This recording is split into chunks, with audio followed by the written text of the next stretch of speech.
So, we're back again, guys. Code, who had decided that he would kill everyone precious to Aida and Kawaki, now had a new plan. The 10 tails that have been sealed in a place that only time and space ninjutsu can enter, Code plans to create a new army from the 10 tails. Even though that place can only be entered by time and space ninjutsu, but Code was able to enter that place because Jigen had previously taken him to that place and Code had left his claw marks there. And that was the reason why he was able to enter that place. And now that Sasuke has lost the Eye of Rinnegan, it is certain that Sasuke will not be able to enter this place again. But there is another problem. With Boruto and Kawaki having fully become Otsutsuki, it will become dangerous, because then it will not be long before they master the ninjutsu of time and space. But because in Chapter 4, 2 Blue Vortex Boruto has mastered the jutsu with the name Flying Reijin Jutsu, Boruto has managed to enter the place where the 10 tail is sealed. But the difference with now, the state and shape of the 10 tail looks so small when Boruto sees the 10 tail for the first time. And the reason why the shape of the 10 tail becomes small, because in this chapter, Code adjusts the size of the 10 tail. In other words, Code created an army called Tsumeaka, which will help him provide additional strength to help him fight them. Oh yeah. After Code's defeat against Demon, he just realized that the power of Damon was beyond expectations. And even though Code had awakened all his power, it was still not enough to fight Damon. And this is where Code planned to adjust the size of the 10 tails. Using the claw marks, he tied all the body parts of the 10 tails, starting from the head, tail, and others. And since Code had previously gained all his powers due to Amado's help, now Code could use the ability that could enwrap the 10 tails. And since Code had also previously created the claw marks made from a mixture of iron and his blood, it meant that he could create a weapon from the 10 tails in a form that he could control. And the longer the 10 tails are covered by Code's claw marks, the smaller they get. But if we look, the spines keep getting bigger. And since the 10 tails are basically just a collection of chakras, Code just breaks them into smaller pieces. In other words, like pinching pieces of molding clay. And after a few minutes, the thorns that formed from Code's claw marks morphed into a monster with a body covered in claw marks, and they were called Tsumeaka. With a monster-like form and a tailed star, the creature could also use claw marks because it was previously created from a portion of Code's chakra and blood. And because the size of the 10 tail became smaller, it was easier to control and would be more useful if used for fighting. But before we see what plan Code will start, we return to see Boruto and others who have been in the Hokage room after previously getting a call from Shikamaru. But who would have thought it turned out that Kawaki was also there to be a little surprised to see Boruto alive. Sumire even panicked a little to see the two after listening to Kawaki's conversation with Naruto about him killing his son. But in essence, Shikamaru explained to them all about what had happened in Konoha. Shikamaru also even mentioned about Momoshiki, who could not be sure when he would take Boruto's consciousness and go on a rampage. Moreover, another problem is that now Boruto is completely Otsutsuki. With an anxious face, Boruto seemed to feel that this would be a bad feeling. And not only Boruto, Shikamaru also even mentioned about Kawaki. With a nature that is difficult to manage or can be said to be never cooperative, this will be difficult for Konoha to control after Kawaki gets his karma back, along with Ishiki's ability. Shikamaru also assumed and said, although it is different from Boruto and Momoshiki, there is still a possibility that Ishiki could be like Momoshiki, entering the body, which is the vessel that stores the soul and power. But because Shikamaru explained too much and even said that with this condition it meant that they were considered a threat, Kawaki was annoyed by Shikamaru's words and even sounded long-winded without telling the truth. But in this dispute, Sarada tried to be the mediator and said that it was a condition that actually happened in Konoha, and Shikamaru's goal was just to make sure that the two of them realized it. In other words, because Boruto and Kawaki's existence was in Konoha, then it would certainly become a problem or a time bomb where it could happen a chaos that was never imagined or predicted. And then Shikamaru also explained about Amado, who was still alive, and his condition was now fine. But certainly Amado has removed the limiter of Code's power. Even hearing that Code could surpass Jigen, they became shocked because previously to defeat Jigen, Naruto and Sasuke had to fully use their strength. Although in the end, the two of them could not defeat Jigen.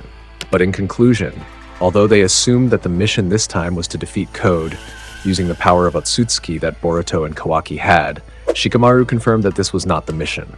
Because after Code attacked the Amado lab, there was a woman who appeared by the name Aida. Even Shikamaru also provided additional information if Aida had an ability like hypnosis that could make someone become fascinated or become helpless.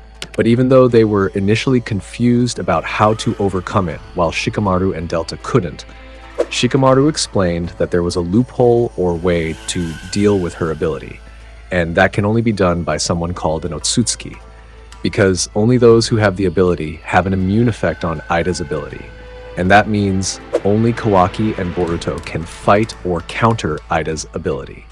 But from that conclusion, Sarada and others assumed again that the mission was to take down Aida, but again, it turned out that that was not the mission they were going to get.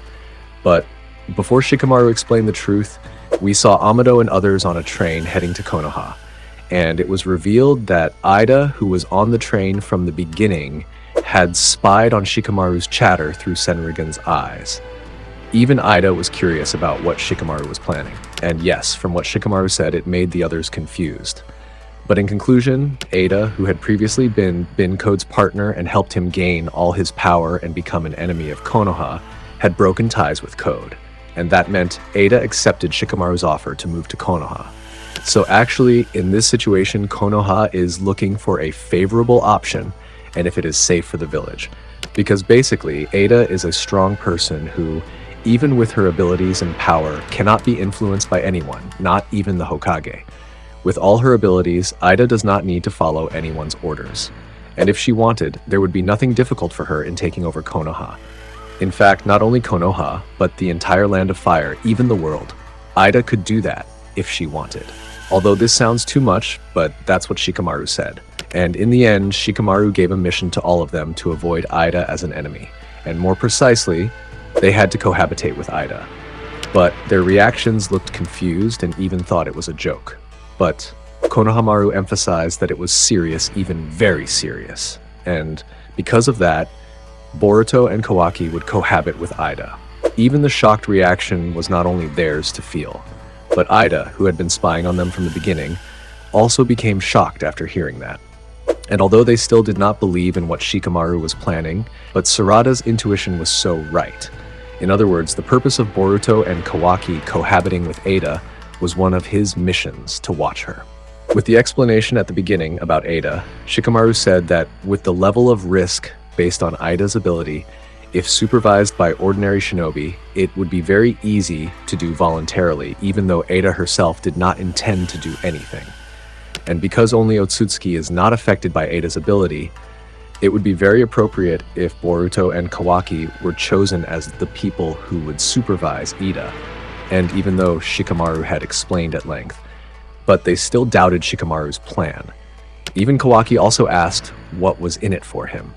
And besides, of all the plans that Shikamaru said, they really weren't sure if it would work that Aida would accept it. But since Shikamaru said that Aida liked Kawaki, then that meant that what Shikamaru said would really work. Instantly, they were shocked to hear that Aida liked Kawaki. Even Aida herself became misbehaved and embarrassed after her feelings for Kawaki were revealed by Shikamaru. Amado and Daemon, who were so confused by Aida's reaction, became curious about what was really going on. Daemon even felt Aida's heart beating very fast, a normal feeling when people are in love. Even with her blush red from embarrassment, Aida felt that she might die before reaching Konoha. Aida, who immediately hugged Daemon, said not to worry because she was fine. Aida even admits that this is actually a good thing because she is currently truly fatally in love and this is what she wants. And since Aida likes Kawaki, then this is the #1 reason why Aida came to Konoha.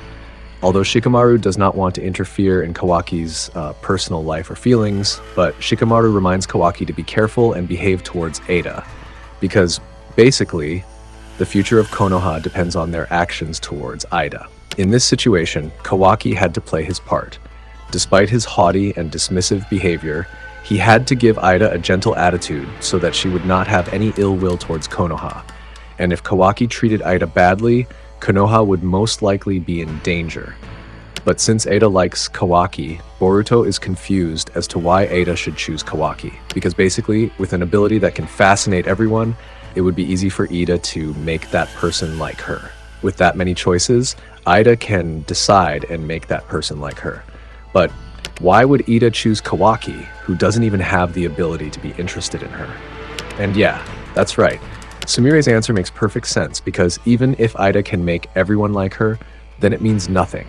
Because as a woman, Aida wants and feels a normal sense of love without a power or jutsu that can affect someone. And maybe because Kawaki is not affected by Aida's ability, then this is very normal and makes sense if Aida wants true love.